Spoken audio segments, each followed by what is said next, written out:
All right, we are recording. Hopefully my computer has enough space for this. Hi, everyone. If you haven't figured it out by now, I am Taylor. We've had a lot of people jump on here already, but I am the real Taylor. I'm not Melanie Mitro, but I am Taylor. I'm going to talk to you guys a little bit tonight about, I guess, my success story. Whenever I saw that beside my name, I was like, who, me?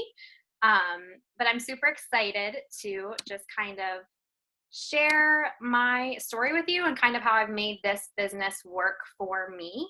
I know there's so many successful coaches on the Dream Team, and there's different ways to go about running your business. And this is just the way that I've chosen to do it, and how it has worked for me throughout the years since I got started. So I actually became a coach 3 years ago in May. So it was May 11th, 2014. I actually had signed up as a challenger with Katie Ersta in April of 2014. I met her at a hockey fundraiser for our husband's hockey teammate. So my husband and Katie's husband, and Katie actually all went to college together. Our husbands played college hockey together, and there was a fundraiser for their teammate who had passed away from lymphoma. And a few months prior to that fundraiser, my cousin passed away from leukemia. So when they were putting on this hockey fundraiser, I had asked him, hey, can I jump in and try to make it a little bit bigger? We could donate some more money and just see if we could kind of turn it into something bigger. And he was like, yeah, for sure, go ahead. So a couple of weeks before the fundraiser, we got a call from Mike Ersta, and he had told us that he would not be at the game that year, the alumni game, because his wife had earned some free cruise through this Beachbody coaching thing she did. And I secretly had just purchased T25 and Shakeology on my own through the website without a coach. So when he said Beachbody, I kind of was like, that's her job. And then but he also wanted us to know that she had just been diagnosed with lymphoma herself, and just to keep her in our thoughts. And so I had called and said, would you like us to fundraise for you? They declined, but by some bigger plan, Katie showed up at the hockey game that day because she was not cleared to go on the cruise, and that is how I met her. So lots of things had to happen for me to meet Katie Ersta, so I think it was definitely part of my life's purpose to be at that hockey game that day, to be raising money. Many of you know that we went on to raise $70,000 for LLS in the following year. And that's kind of a big purpose for myself and for Katie at this point. But had she not missed that Success Club trip that year, I would not be here right now. So after that fundraiser, I got into her challenge group as a challenger. I was super excited about just the whole atmosphere of everything. Everyone was so awesome and really motivating and encouraging. And I lost 20 pounds in that first challenge group. That was way back in the day when challenge groups were like, I swear to God, that challenge group was like 7 years long. It never ended. So by the end of it, I lost 20 pounds. And then within the following year, I went to lose another 10. So I lost 30 total with Beachbody programs within that first year. It was actually like my first 6 months. So by Christmas, I had lost all that weight.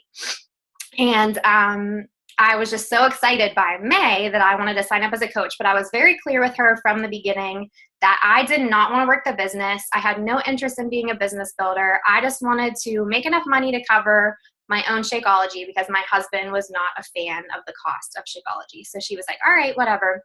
However, I also really like goal setting, and I really like following along like with these small action steps. I like practicing. I don't know if that's maybe from my dance background. My background's in dance. I really like doing things over and over and over again to achieve results.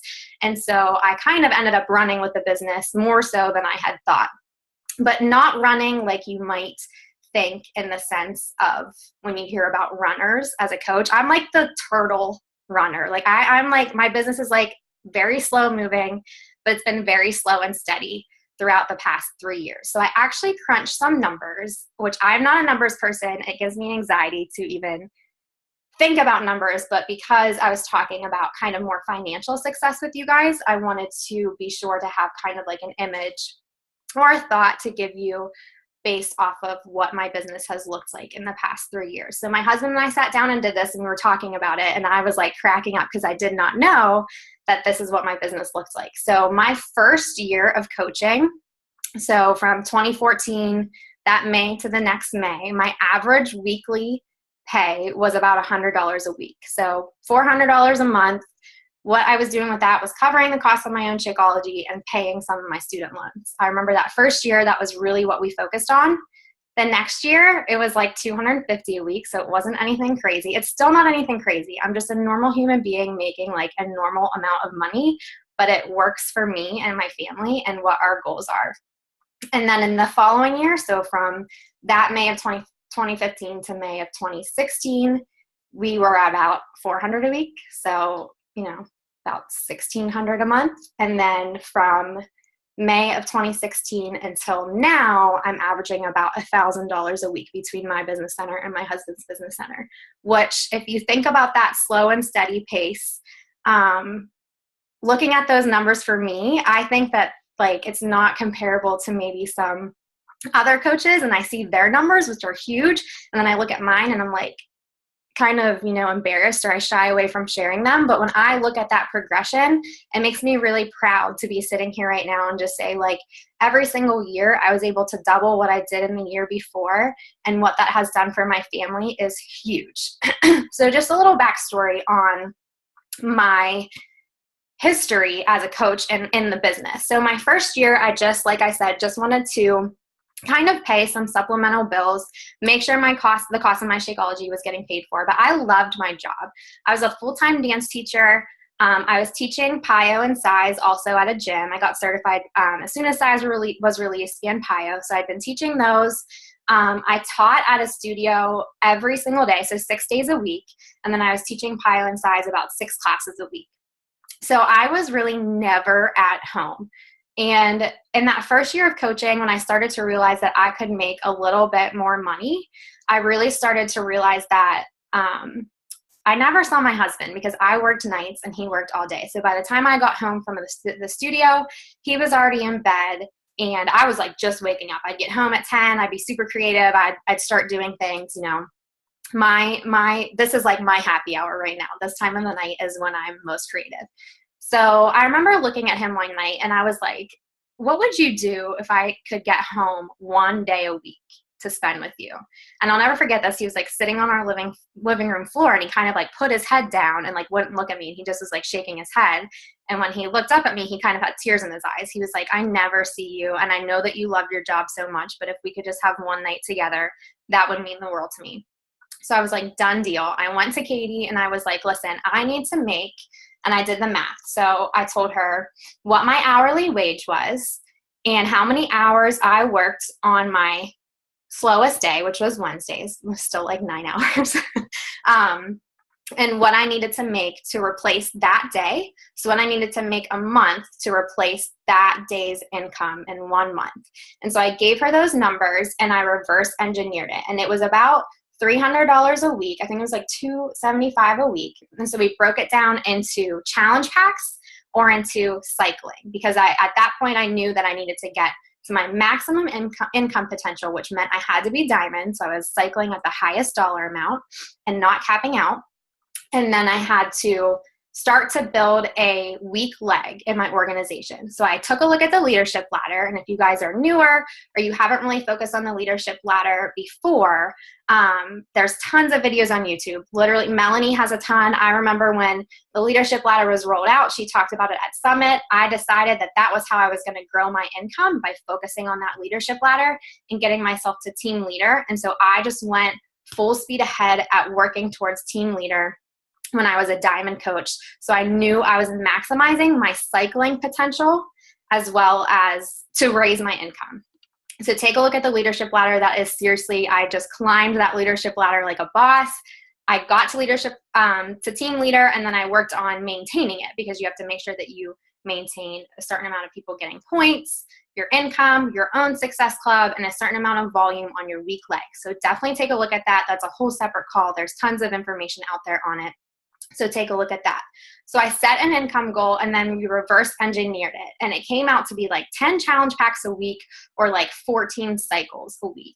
So I figured, okay, 14 challenge packs a week is probably, with my schedule, not doable. But what I can do is like 2 or 3 challenge packs a week and then focus on building that weak leg to then cycle more, so to make up that income. So we focused on that for about 6 months before it happened. So it was slow and steady. I just kept chipping away at it until I got to that team leader and was able to cycle at that higher dollar amount.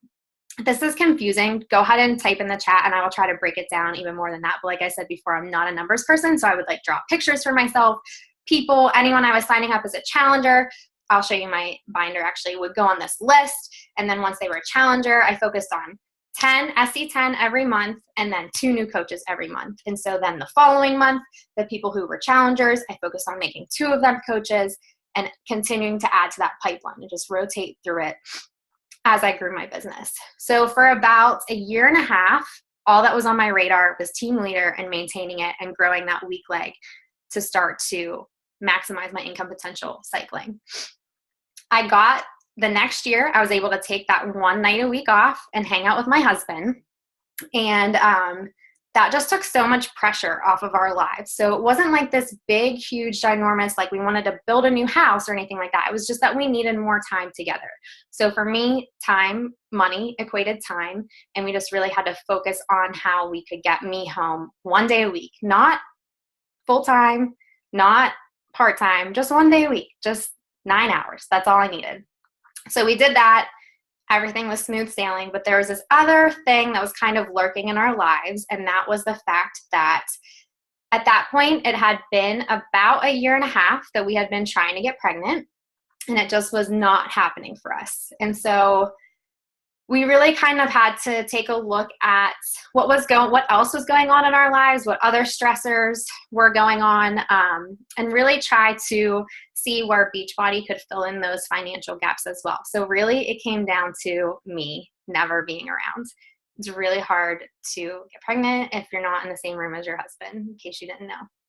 So we just kept chipping away at those small little steps. So Success Club, doing my daily activities, the vital behaviors is all I would focus on. Literally, and I am embarrassed to say this, but when I was working that much, I was doing the minimum in these power pockets of time that I had, which I'll talk to you about in a second as well. And so what did that look like for me? So at that point in my business, what did it actually look like? It looked like really doing the vital behaviors in power pockets of time.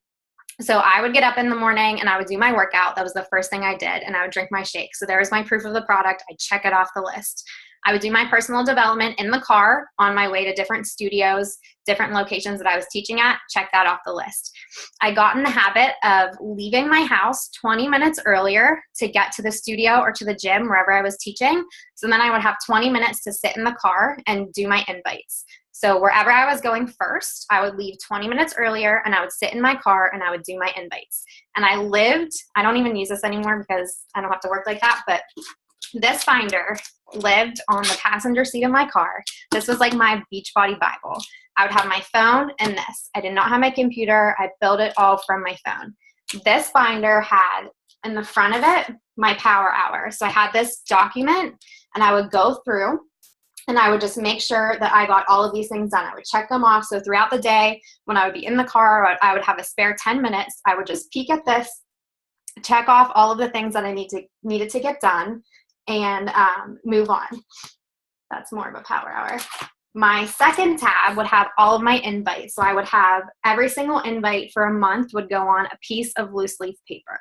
So it would just have the month at the top and the year, and I would just start writing names down and what I messaged them about. So this is basically like a paper form of Google Streak or Teamsy, but I couldn't have Google Streak or Teamsy in the passenger seat of my car. I needed something tangible that I could look at while I was on my phone.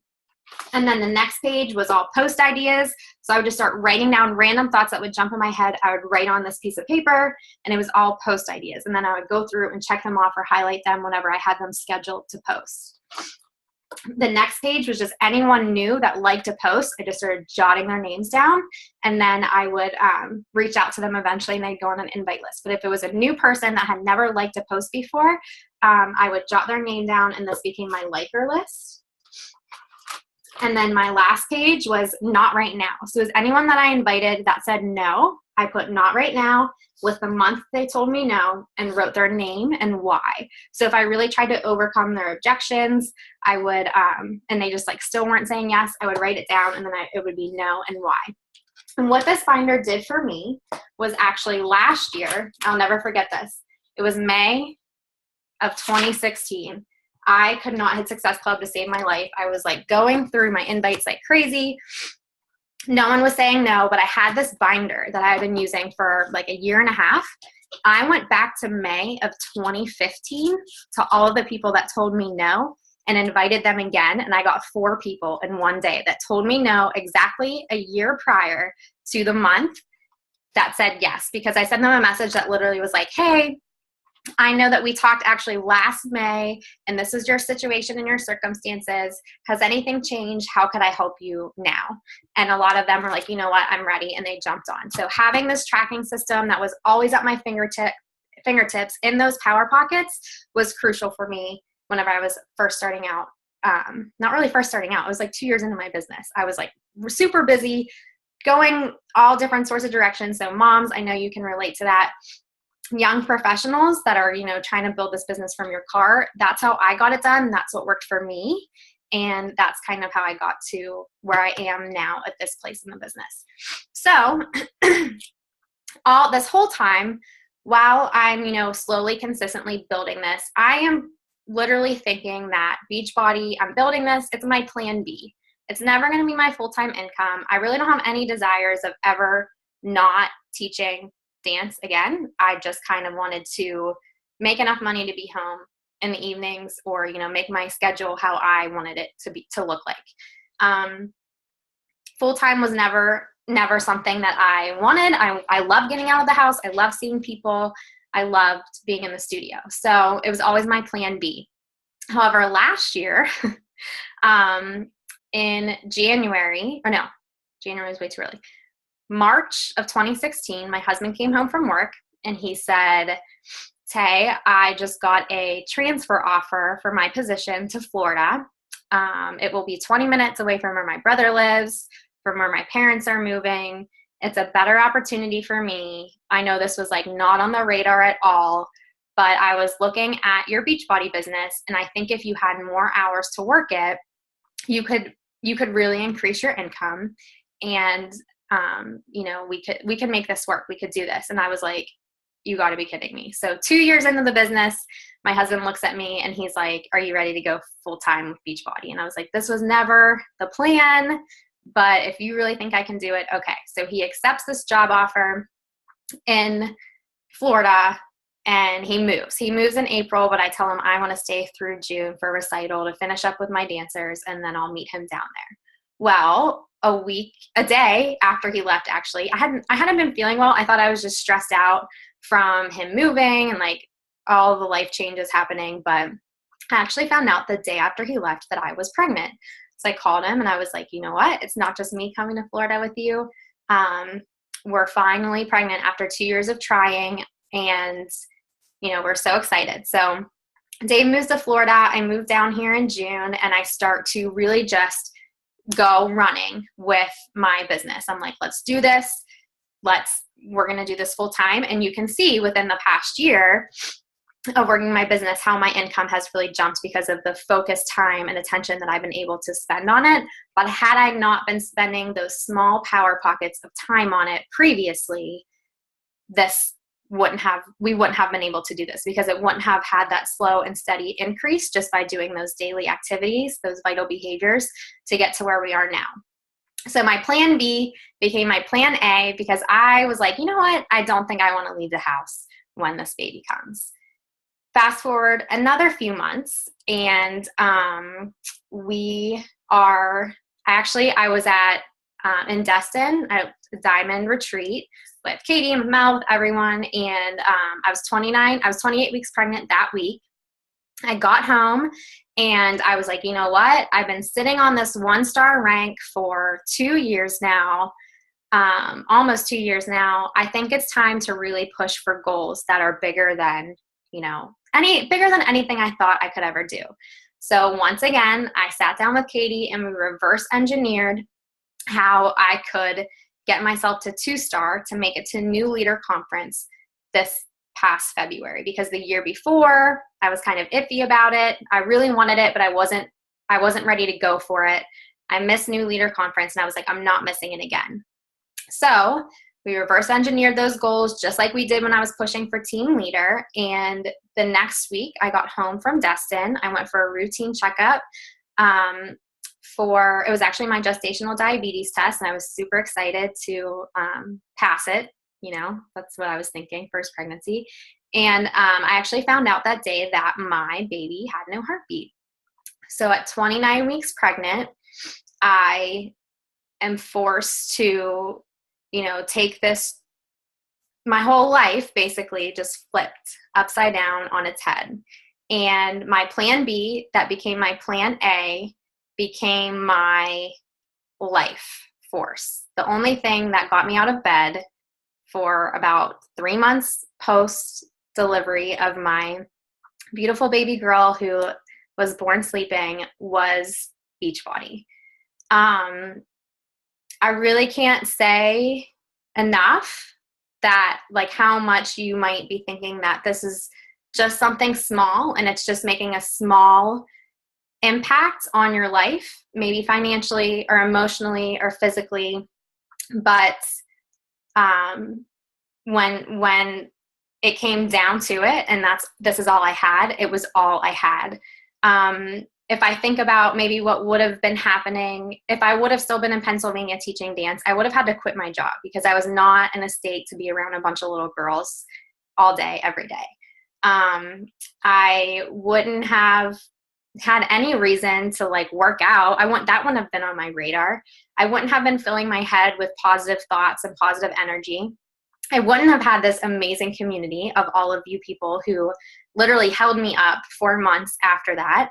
And I certainly would not have an income right now because I would not have anything to do. So I remember about a week after everything, I was on a call with Katie and I was like, I still want to do 2-star. I still want to push for this. I still want to push for this. And I remember she looked at me and she said, not right now. It's not your season of push, but what can you do? And I went back to this stupid binder and I just did the vital behaviors and I just did my invite list. Actually, this invite list that I pulled up right now is November 2016 because I dove in head first shortly after I switched to Google Streak. So it's all digital now because I don't need this on my passenger seat, but I just dove into this binder head first. I invited people to join me. I did personal development like a boss. As soon as I was cleared to work out, I did Core de Force. I did not cheat one single day on Core de Force. Didn't even have a glass of wine. I was all in. I had results and I was able to really lead from the front. And the result of that was that people came on board as coaches. They saw that and honestly, I learned this from Katie. I watched her go through her own struggle. So I kept thinking if she could do it through chemo treatments and if she could do it through cancer, I can get through this.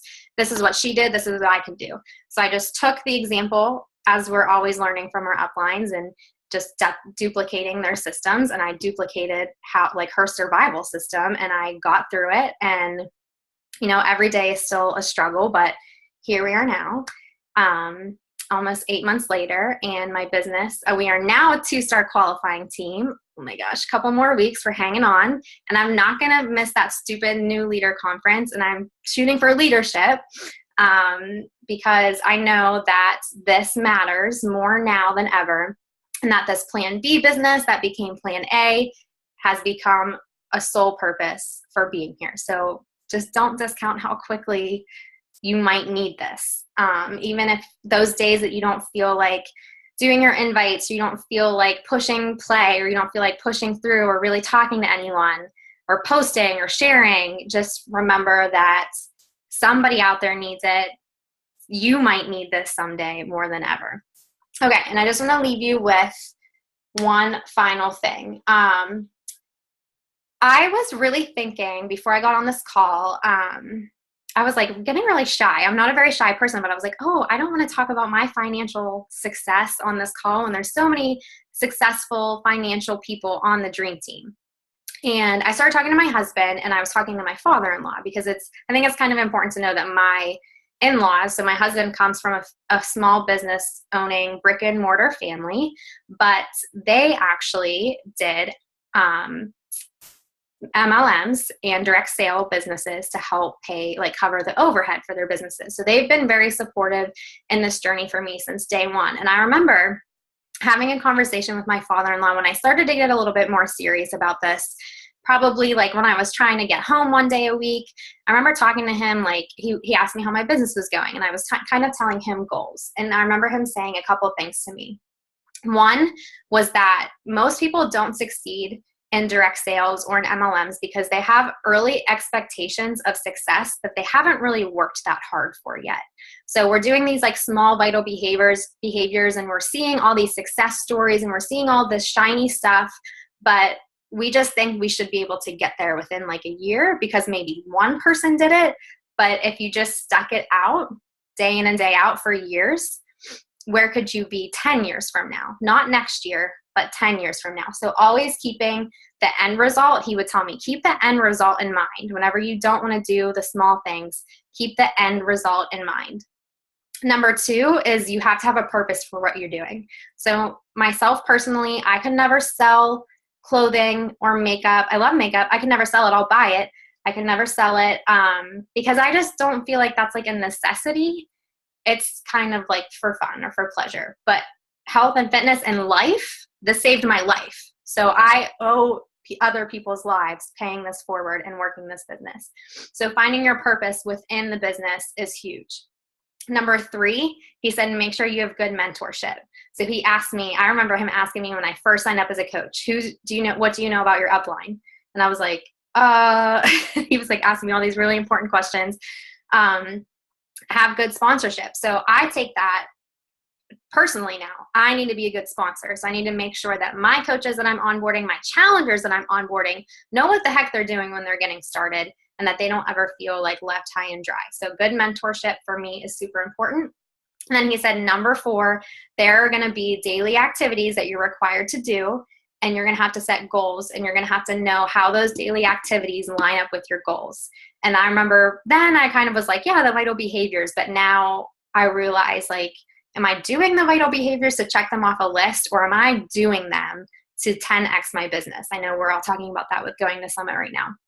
So really diving into that and making sure that you're always keeping the end result in mind and not always focusing just on like what your early expectation of this could be, because this is not one of those businesses that you are going to dive into and then just, get rich quick. That's not really how it works. And Katie tells our team all the time, we do not deserve to be making an income if we're not making an impact, which I think all the time in my head. I tell my team the same thing.